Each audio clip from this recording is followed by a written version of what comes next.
പമ്പയിലെ ഹരിഹരരു നൽകിയ സുഹൃതമേ സ്വാമി.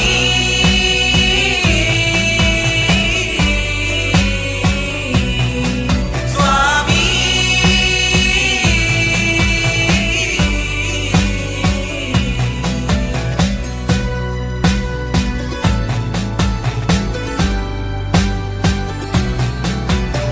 പമ്പയ്ക്കൊരു സായുജ്യം എന്നെന്നും പൈതൽ നീ കാടിൻ വഴിയോരത്തോ കണ്ടെത്തി പൊന്മുത്തി. പമ്പയ്ക്കൊരു സായുജ്യം എന്നെന്നും പൈതൽ നീ കാടിൻ വഴിയോരത്തോ